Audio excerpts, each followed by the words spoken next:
Ça, c'était un bon clap. Bonjour à tous, j'espère que vous allez bien. C'est Cyprien, toujours dans son canapé. Comme vous avez vu, ça s'est un peu rapproché par rapport à la dernière fois. En fait, je dis on.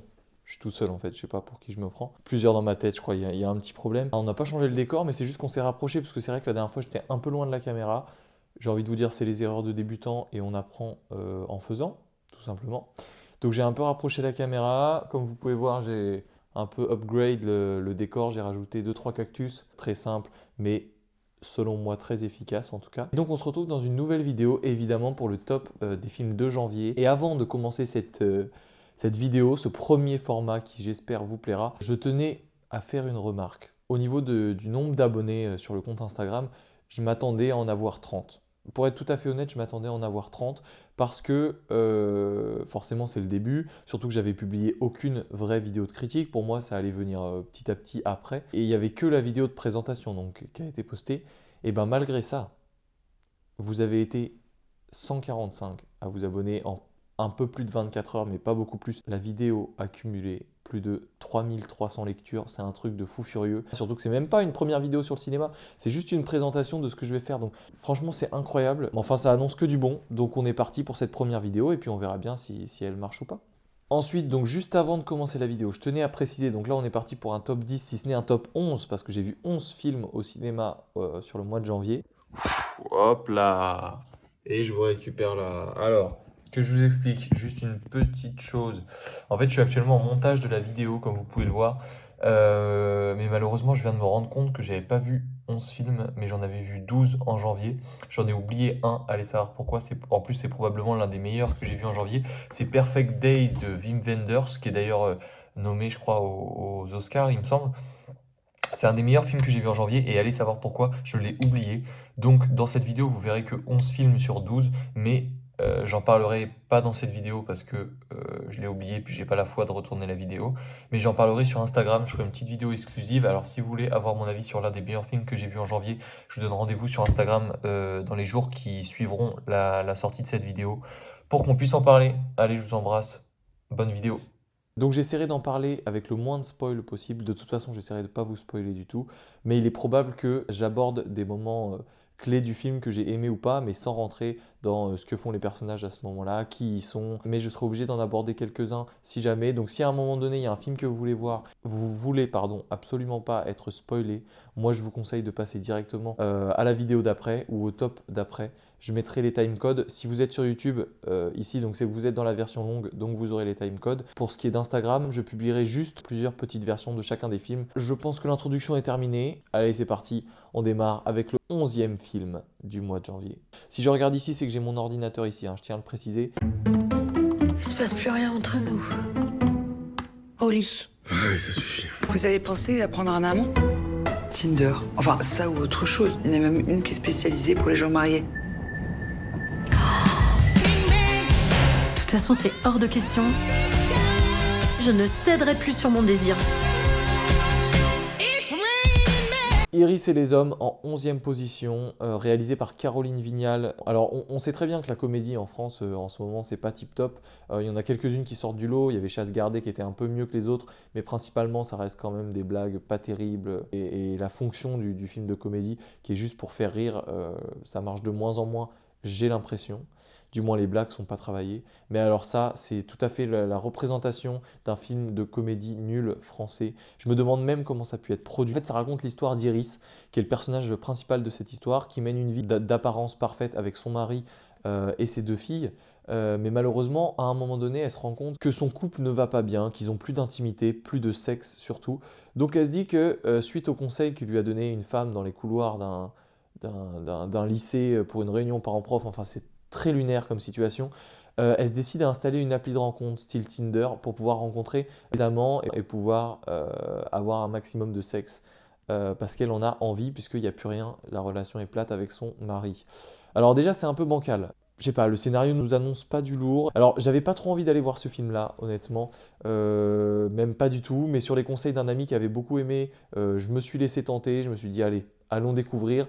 Et finalement, c'était vraiment horrible. C'était vraiment quelle désillusion. Enfin, si je peux parler de désillusion ou de déception, parce que j'avais absolument aucune attente, mais alors là, c'était vraiment, vraiment pas terrible. Honnêtement, ça faisait longtemps que j'avais pas été gêné par un film qui est censé être drôle. Le style un peu des dates, des amants qu'elle va rencontrer au fur et à mesure, ça fait très vidéo YouTube de Cyprien des années 2010-2013 par là. Et c'est pas drôle parce que toutes les blagues sont tournées autour du sexe, de oh, regardez mon zizi, oh, je reçois ces images-là alors que je suis au travail, oh là là, misère, misère.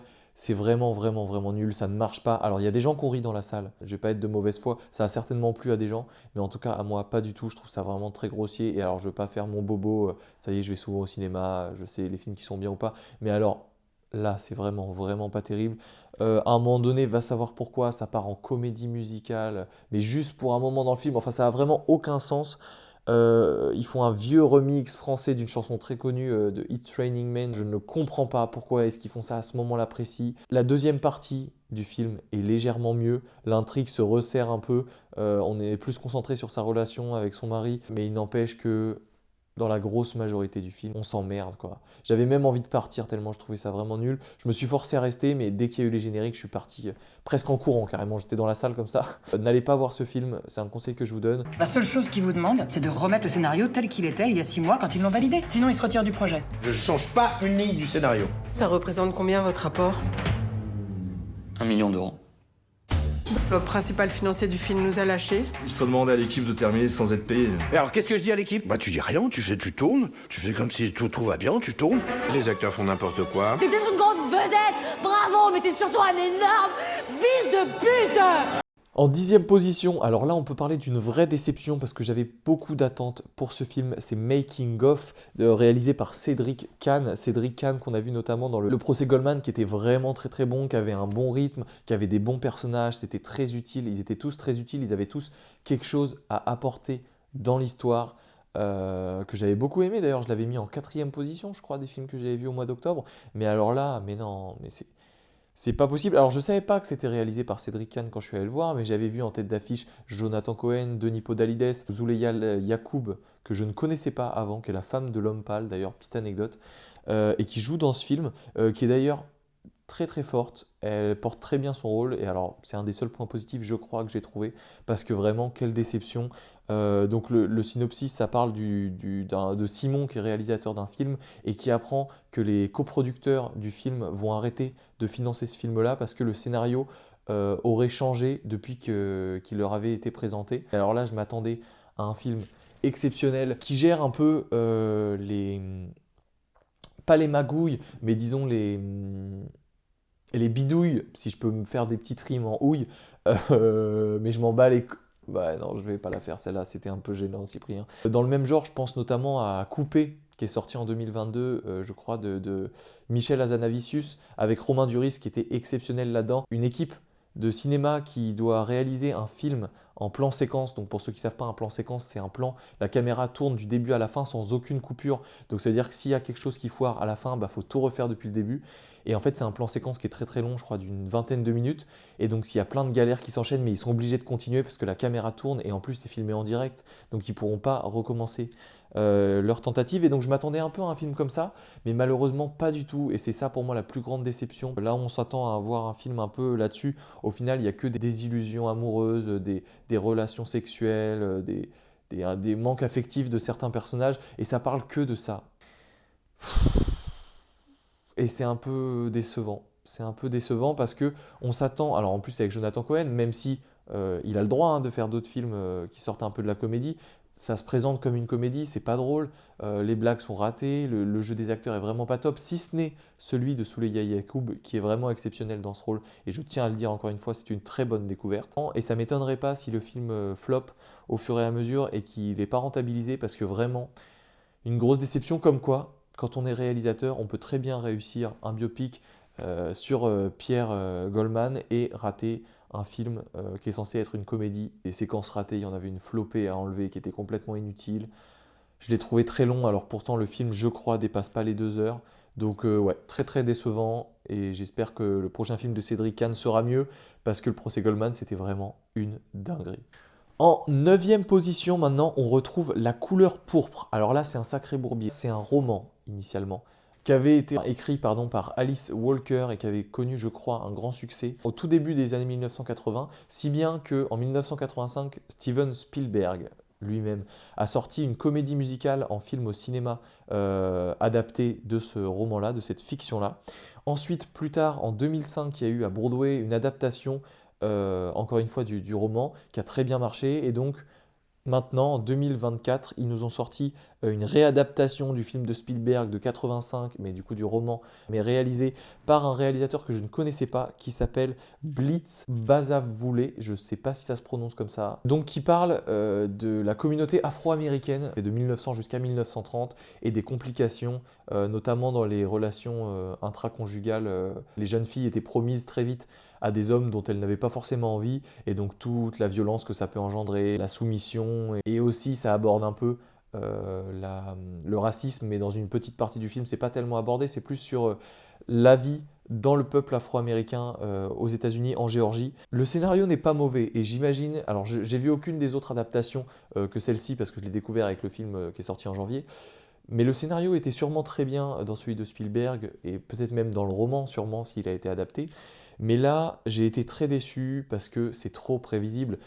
En fait, on devine très très facilement ce qui va se passer, et c'est d'ailleurs un problème, je trouve, avec les grosses productions américaines, notamment dans Wonka. J'ai trouvé que c'était aussi le gros problème, parce qu'on savait exactement ce qui allait arriver à la dizaine de minutes près dans le film, et donc quand on sait ce qui va arriver, bah forcément, ça perd un peu de son intérêt. Alors pourtant, il avait très bien commencé avec l'introduction qui est magnifique, notamment avec la première chanson, la première chorégraphie également, qui est très très bien. Là, je me suis dit, waouh, c'est incroyable, on va partir dans un film du même credo que The Greatest Showman ou alors que Rocketman, qui sont deux films qui traitent de comédie musicale américaine, qui sont exceptionnels et très très réussis.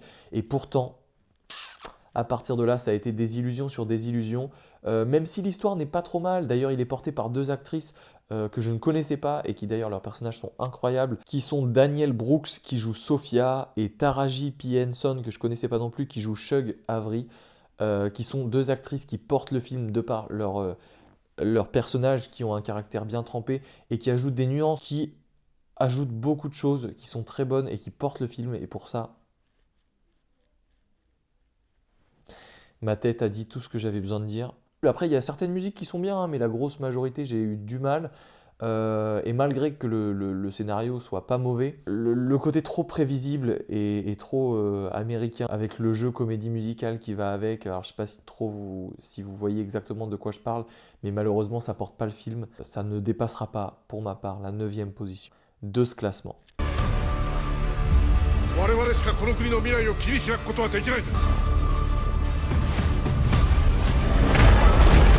あの怪物の生態は未知のことが多すぎてる。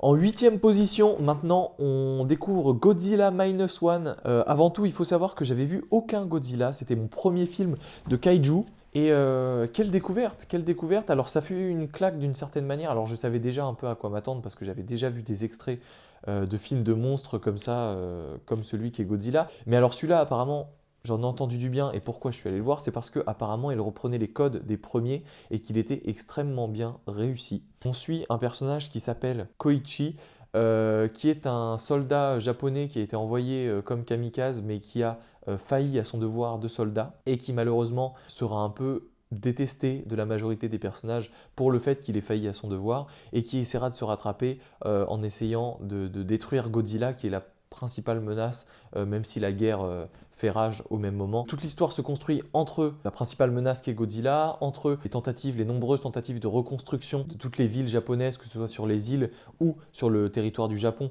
qui ont été détruites à cause de Godzilla ou de la guerre tout simplement, et aussi de la construction un peu bancale d'une famille qui n'est pas vraiment faite pour être ensemble, mais qui, on peut le dire, dans l'histoire, sera plus ou moins très bien traitée, du moins au début. Sinon, c'est assez difficile de dire si j'ai aimé ou pas. Le côté que j'ai bien aimé notamment, c'est celui des Ghibli. Dans le Japon du milieu du XXe siècle, on ressent beaucoup ce côté, le château dans le ciel, je ne sais pas si vous l'avez vu, mais avec les vieux avions à hélice, avec ce côté de la guerre qui fait rage et cette poésie un peu dans l'avancement de l'intrigue. Il y a un peu ce côté Ghibli là qui ressort et c'est non pas sans me déplaire, qui est très bien d'ailleurs représenté par les décors, les accessoires ou les personnages. Et pour ça, j'ai envie de dire bien joué au réalisateur parce que c'était vraiment bien pensé et ça nous immerge complètement dans l'action. La vibes de ces années-là, ce qui marche très bien. Sinon, à part ça, dans les défauts, il y avait le son qui malheureusement était incroyablement fort dans les salles. Alors, on ne parle pas tellement des limites légales du volume sonore dans les salles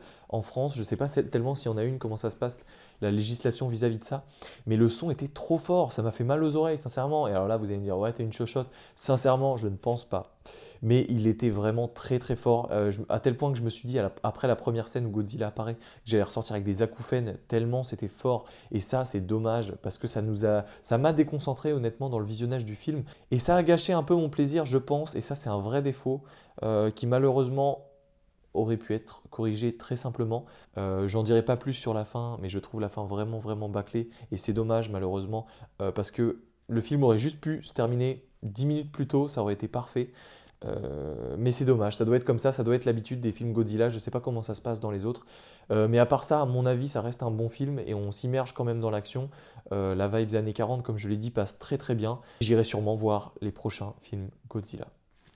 En 7e place, maintenant, on retrouve Bonnard, Pierre et Marthe, donc qui est un biopic sur le peintre Pierre Bonnard. Pierre Bonnard, il est interprété par Vincent McCain et sa femme Marthe est interprétée par Cécile de France, qu'on avait notamment vu dans Second Tour d'Albert Dupontel. Donc là, ça parle de leur relation à eux, aussi des relations amicales de Pierre Bonnard à cette époque-là. Donc ça retrace sa vie pendant un demi-siècle, quasiment de son enfance jusqu'à presque sa mort.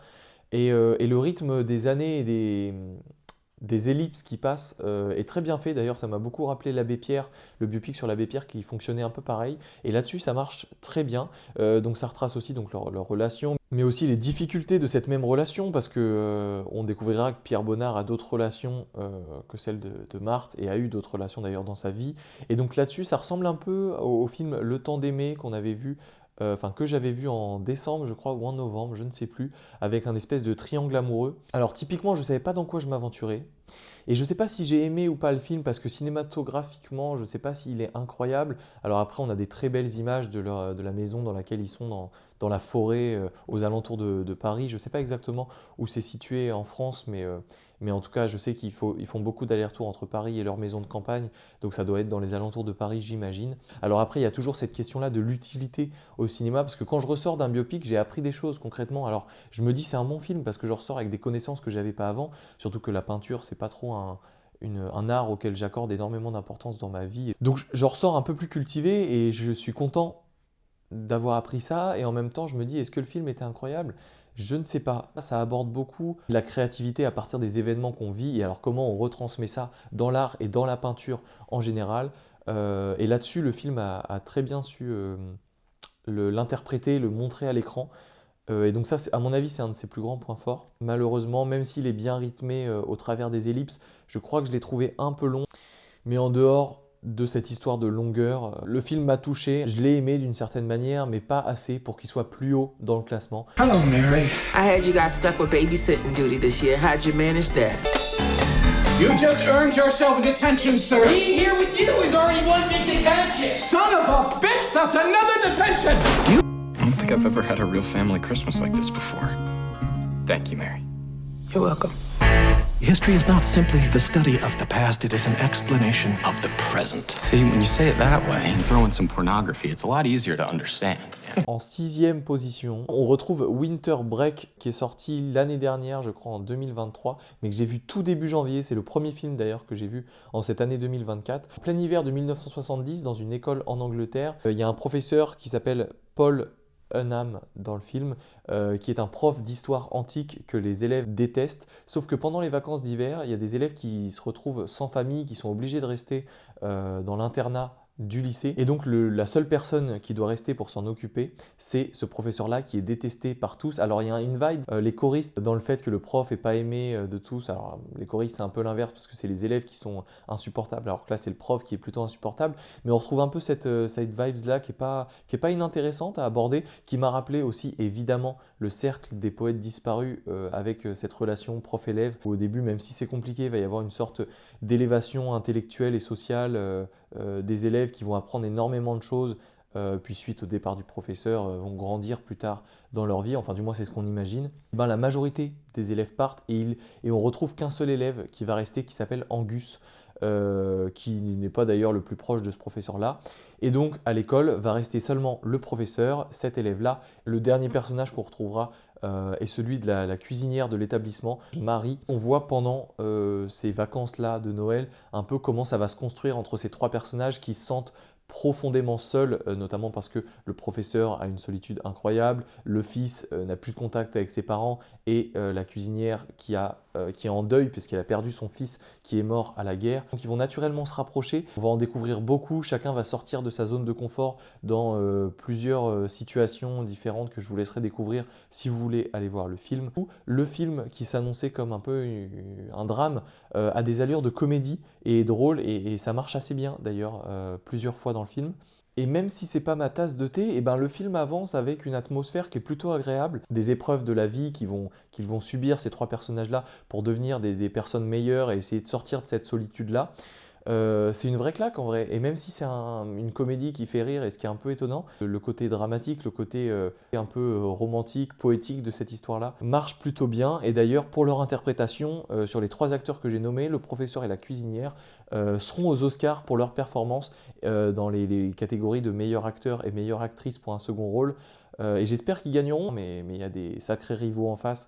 Avec beaucoup de films cette année, mais il y a notamment dans les meilleurs acteurs Cillian Murphy pour Oppenheimer. Dans meilleure actrice pour un second rôle, on retrouve aussi Emily Blunt dans Oppenheimer, ou alors très bien Daniela Brooks, dont j'ai parlé tout à l'heure, qui avait une performance incroyable dans La couleur pourpre, donc il y a des sacrés rivaux à côté, mais on peut toujours espérer que Winter Break reparte avec quelque chose, et ça serait quand même assez formidable.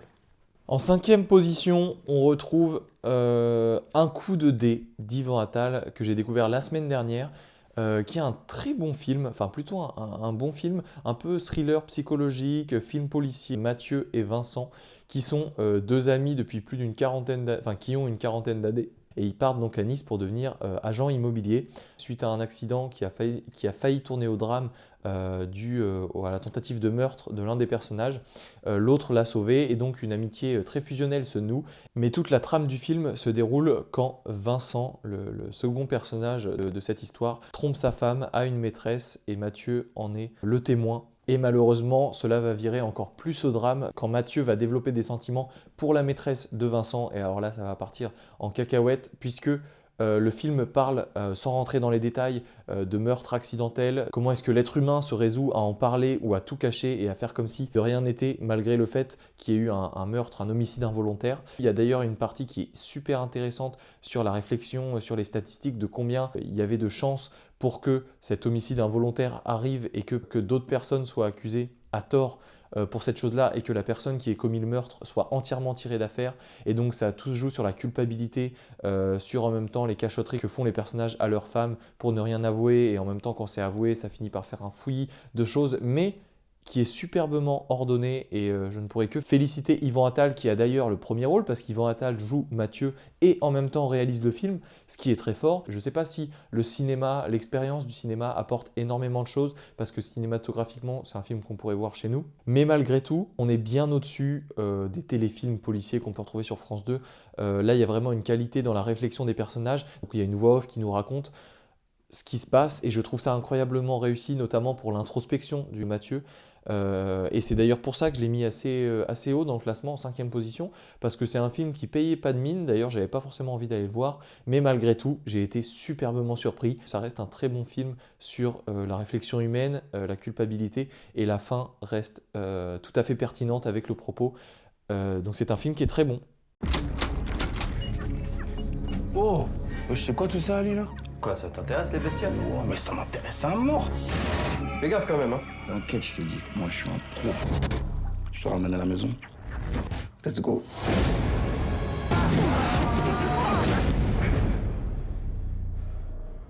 Vas-y. Chaud.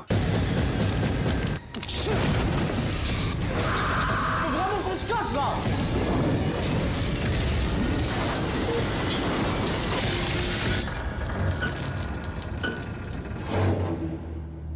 En quatrième position, maintenant, on retrouve Vermine. Alors ça, c'est un film qui a fait beaucoup de bruit de Sébastien Vanitschek, qui est un film donc d'horreur français, un genre qu'on voit pas beaucoup en France, et malgré tout, qui est très bien réussi. Il y a eu un succès absolument fabuleux. D'ailleurs, il est nominé au César, je crois, dans plusieurs catégories, ce qui est très très cool. Donc on suit le quotidien de Caleb qui vit dans une tour d'habitation de banlieue parisienne, qui est en conflit avec son meilleur ami et sa sœur.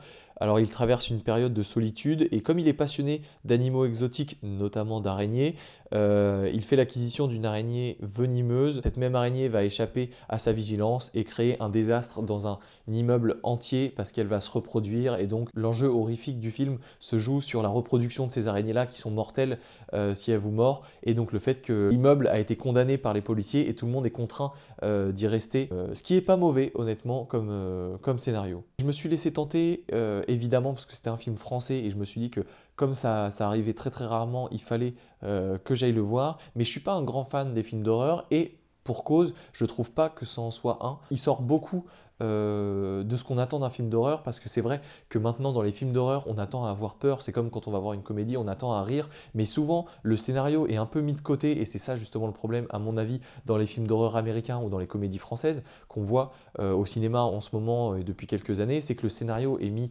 vraiment à part et c'est complètement ridicule. Il n'y a rien à en tirer et il n'y a aucune réflexion derrière. Alors que là, on a un vrai scénario qui est vraiment très important. Ça met peut-être un peu à côté le côté horrifique, on est peut-être moins en tension. C'est vrai qu'il n'y a pas spécialement de peur dans le film, c'est du suspense vraiment hardcore et aussi l'arachnophobie qui ressort beaucoup forcément dû à ces frissons qu'on ressent quand on voit les araignées. Mais ça reste très bien réalisé et cet équilibre-là, je trouve, est très bien trouvé dans le film, même s'il a des défauts, notamment la partie où ça traite des violences policières. Je trouve que c'est très très mal introduit dans le film. Alors certes, ça appuie quelque chose qui est important, mais malgré tout, je trouve qu'il y a des meilleurs moyens d'aborder les violences policières au cinéma et que là, c'est vraiment fait à l'arrache. Et même si ça crée une séquence de tension et d'émotion qui est très très forte, je suis persuadé que c'est vraiment pas utile et c'est très très mal amené selon moi. En plus de ça, on a des performances d'acting qui sont un peu moyennes, je trouve. On a notamment Julien Josselin, qui est très attendu, qui sort totalement de sa zone de confort, mais que j'ai eu du mal personnellement à l'entrevoir autrement que par le biais des vidéos YouTube de la chaîne Suricat ou Golden Moustache, où on l'a tous vu dans des personnages plutôt humoristiques et drôles. Même s'il sort beaucoup de sa zone de confort, je trouve que ça marche moyennement. Le comble aussi, c'est que la scène la mieux réalisée du film à mon goût est au tout début et une scène de voiture qui démarre. Enfin, j'en dis pas plus, c'est au tout début du film, ce qui n'a strictement rien à voir avec la grosse majorité du film, mais je trouve que c'est quand même un peu un comble pour un film d'horreur que la scène la mieux réalisée soit celle qui est au tout début.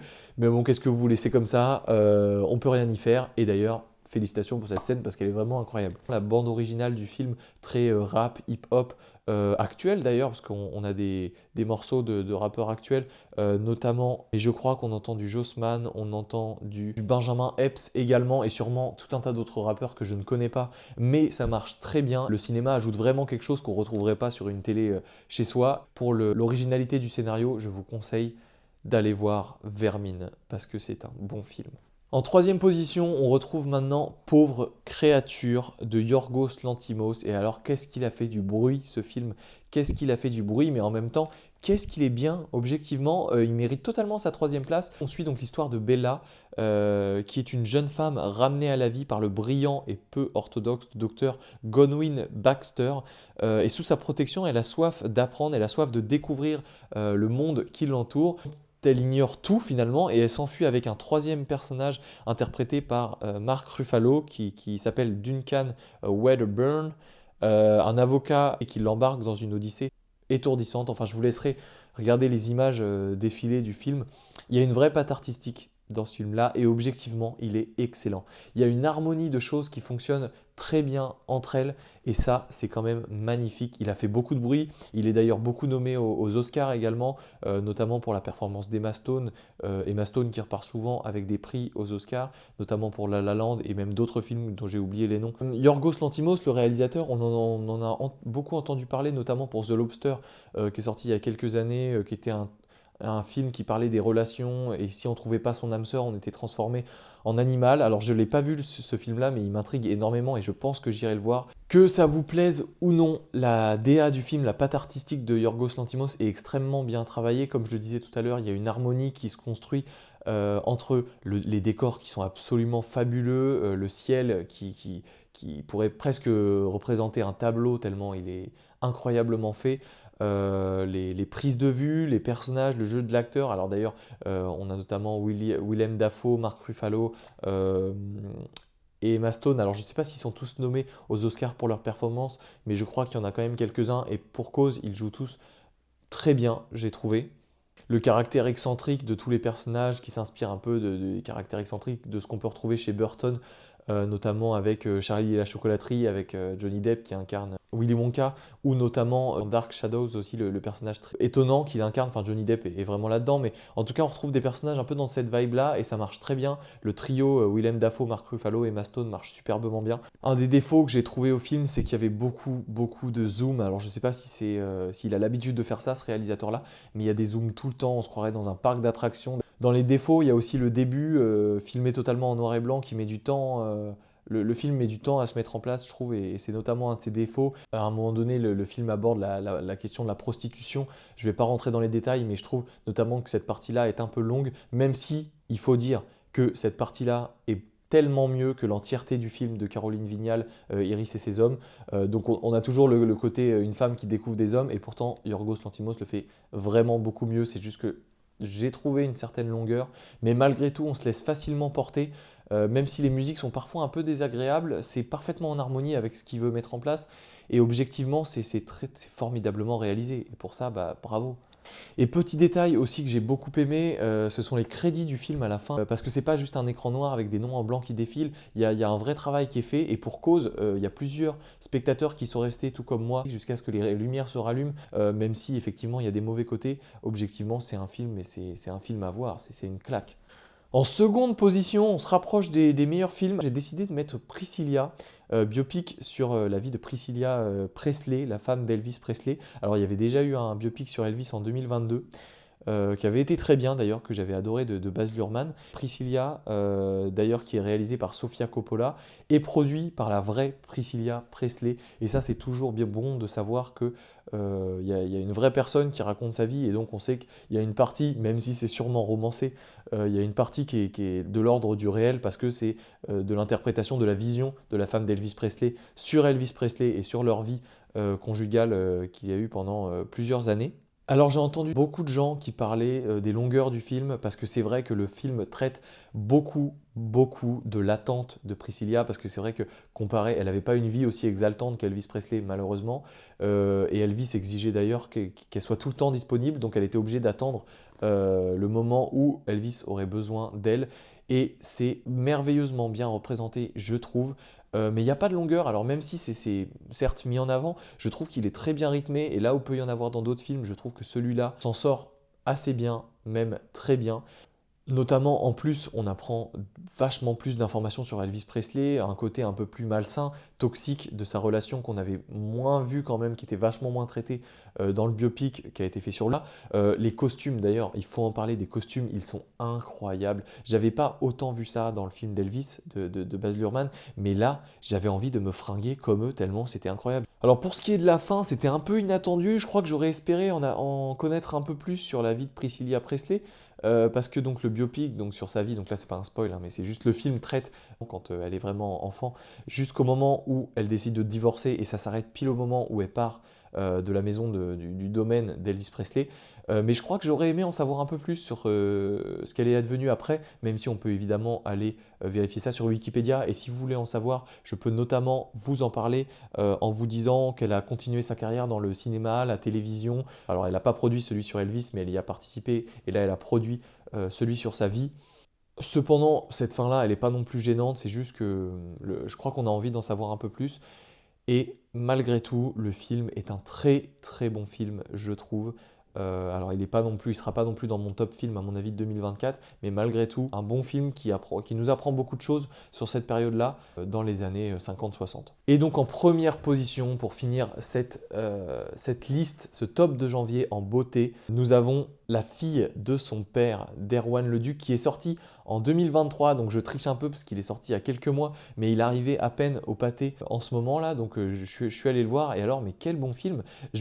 Honnêtement, je m'attendais à un pas mauvais film, mais moyen, parce qu'il faut dire que dans les films d'auteur, il y en a des bons, et il y en a aussi des très mauvais. Ça parle de Rosa, qui est une lycéenne au caractère bien trempé, et son père, Étienne, et il est interprété par Nahuel Pérez Biscayar, qu'on a notamment vu dans 120 battements par minute, qui était reparti avec un César, et qui interprète dans ce rôle-là, donc dans ce film-là, le rôle d'Étienne, qui est un entraîneur d'une équipe de football, un lien très fort, très intime avec sa fille, puisque la mère de sa fille est partie sans rien dire à personne. La fille qui a aussi un copain qui d'ailleurs, parlons-en de ce copain-là, qui a pour nom dans le film Youssef, et qui est interprété par Mohamed Louridi, que je ne connaissais absolument pas, mais qui est alors excellent, mais alors vraiment excellent. Le personnage est vraiment super drôle, ça fonctionne trop bien, et alors je vous conseille de voir parce que c'est vraiment un jeu original, ça m'a beaucoup surpris, et j'espère qu'il aura une vraie carrière dans le cinéma, parce que là il l'a vraiment interprété merveilleusement, ce rôle-là il l'a tenu, et le personnage est vraiment incroyable, dans le genre un peu gêné, et en même temps qui utilise toute la connaissance qu'il a pour parler, ce qui crée un peu des fois des situations un peu inattendues. Le jeu des acteurs est un peu étonnant sinon, parce qu'on dirait qu'ils se forcent un peu à articuler. C'est peut-être pas très clair là, je ne sais pas si dans la bande-annonce c'est clair ou non. Mais c'est vrai qu'on a ce côté-là où on se demande si c'est pas un peu surjoué le fait d'articuler. Mais malgré tout, on finit par l'accepter parce que ça finit par devenir naturel chez chacun des personnages. Et on finit par l'accepter. Rosa va devoir partir dans une école des beaux-arts, mais en fait on n'a absolument pas envie et accepte difficilement la relation que son père a avec sa nouvelle femme. Le scénario est peut-être un peu cucu, mais malgré tout, il s'en sort vraiment très très bien, et c'est pour ça que j'ai été étonné, c'est parce que je m'attendais à un truc sûrement un peu cucu, et que finalement, pas du tout.